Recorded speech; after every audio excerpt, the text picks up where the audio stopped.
cheia de graça, agraciada. E no português nós temos 3 definições básicas para a palavra graça. Graça pode significar algo engraçado, ou seja, algo feliz, algo que nos faz rir, algo que nos deixa bem, algo que nos faz sentir bem, que nos desperta emoções boas. Graça também pode significar uma pessoa bonita. Você vê o nenenzinho lá, olha lá o nenenzinho. Querido, você olha para o nenenzinho e você diz que gracinha, mas você está se referindo à formosura, a beleza, a harmonia que ele tem. Então graça também significa beleza. E graça também significa cheio da graça de Deus, ou seja, envolvido pelos dons do Espírito Santo, envolvido pelos dons de Deus. Então Maria, ela era alguém alegre.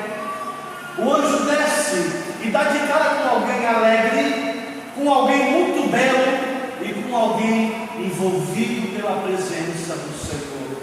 Então parece que ele dá uma fugidinha da saudação normal que os anjos dão ao ser humano. Ele não fala direto no tema, mas ele diz: ave cheia de graça. É como se o anjo chegasse, esperasse ver uma coisa e de repente aquilo assustou ele, no sentido bom, positivo, impressionou ele, que ele já chega dizendo: oh, ave cheia de graça. Mas o que em Maria era tão diferente a ponto de deixar o anjo maravilhado? Você entenda que em termos de maravilha, os anjos aí estão, e esse Gabriel é aquele que assiste na presença de Deus. Ou seja, que maravilha maior do que Deus pode existir? Nenhuma. Então depois de Deus, o anjo é o ser mais maravilhoso que existe. Então o que é que pode surpreender um anjo? E aqui eu digo para vocês, através da tradição da igreja, nós descobrimos que o anjo chegou diante de um coração que amava mais a Deus do que ele.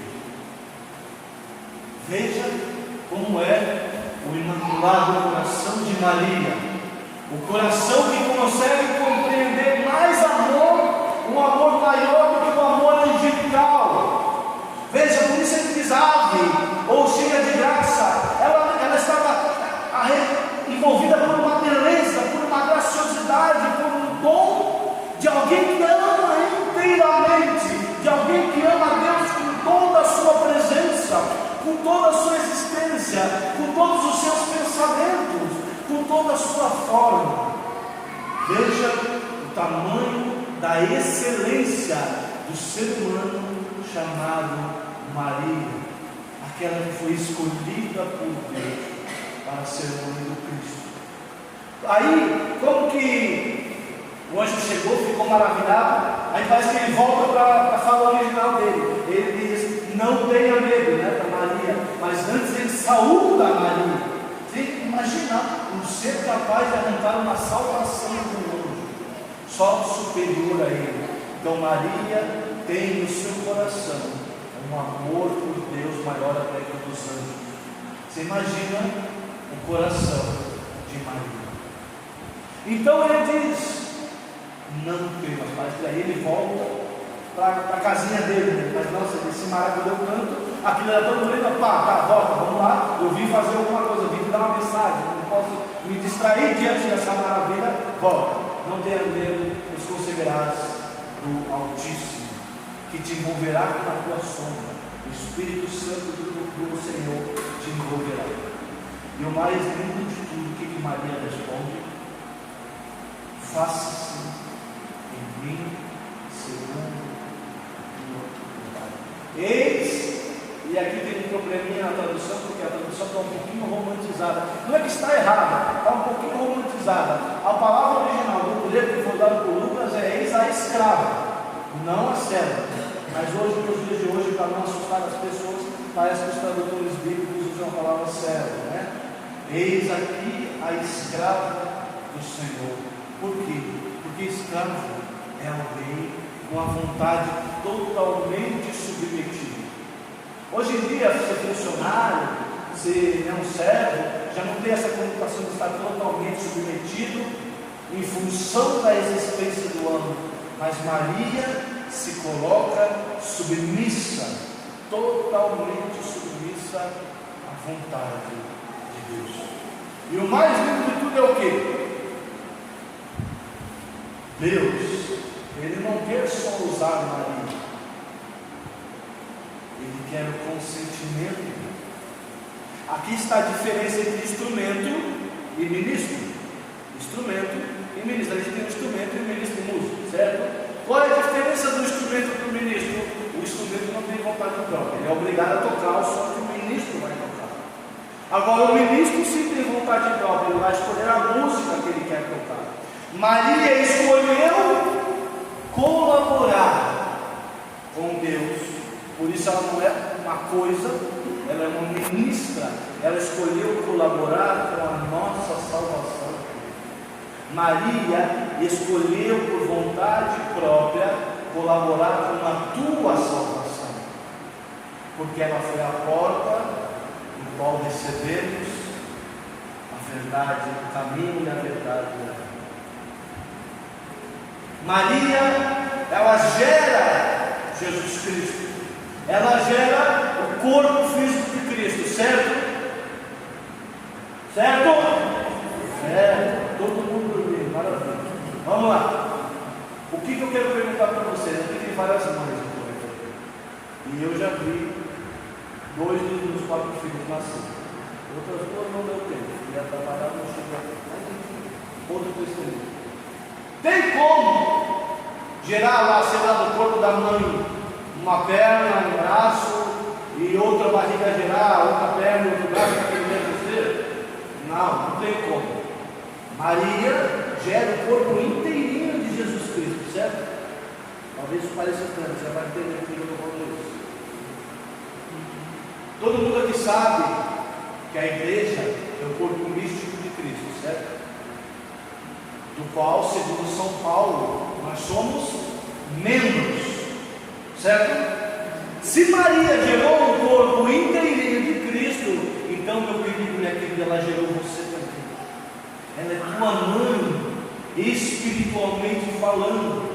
E o gerar, porque eu sei que o gerar do ser humano, o gerar do mamífero é muito mais comprometido, né? Por quê? Porque quando se fecunda e você tem lá o nenenzinho, o leãozinho ali no meio da concepção, ele leva até 7 dias para se grudar no útero da mãe, porque é uma célula muito simples, miserávelzinha, pequenininha, que vai começar a se dividir, só que ele precisa se nutrir de quem? De quem? Da mãe. Então significa, meu filho, que no dia do teu batismo você foi fecundado. A partir daquele dia você precisa se nutrir de Maria.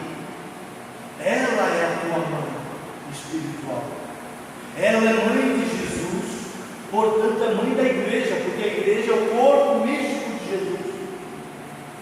Entenda, por isso aqui é a chave. Se você não tem um relacionamento íntimo, intrauterino, lá no seio de Maria, é impossível que a sua fé seja gerada. Fé a ponto de você conseguir transformar a sua vida. É por isso que muitas pessoas tropeçam nos seus objetivos espirituais, porque quer como que seja um bebê abortado, um bebê que não quer ser nutrido pelo útero da mãe, e não só no útero. Veja que incrível, o bebê nasce e ele decide do quê? Do seio da mãe. Então, quando você atingir alguma maturidade espiritual, não queira sair por aí. Você precisa ainda mais de Maria, porque você precisa ser amamentado. E não só amamentado, Maria é que vai te ensinar a você comer alimento sólido. Maria vai ensinar você a dar os primeiros passos na fé. Maria, como ela fez com o próprio Cristo, quando você se perder do caminho de casa, é ela quem vai voltar e te buscar. Por isso, meus queridos, não dá para ter uma vida cristã sem ter um relacionamento íntimo com Maria. Não dá para você querer desenvolver a fé sem ser gerado por Maria. E prova de que Maria é nossa mãe nos gera, que que lá na cruz,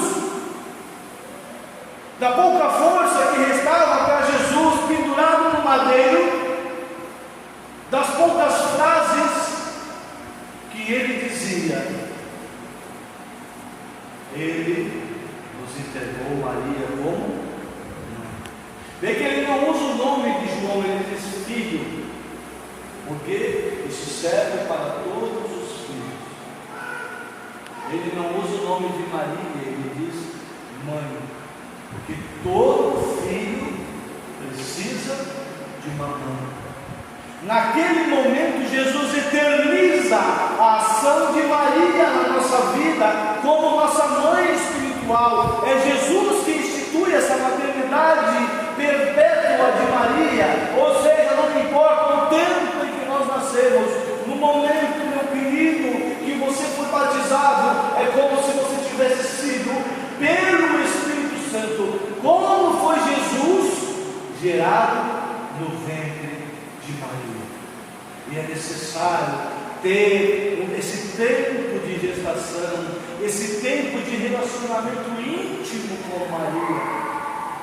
Assim, aprove ao próprio Deus se encarnar, Deus querendo estar conosco, se faz filho, porque Jesus é verdadeiramente Deus e verdadeiramente homem, mas ele se encarna no ventre de Maria. Se queremos ser em tudo igual a Cristo, devemos também ser gerados no ventre de Maria.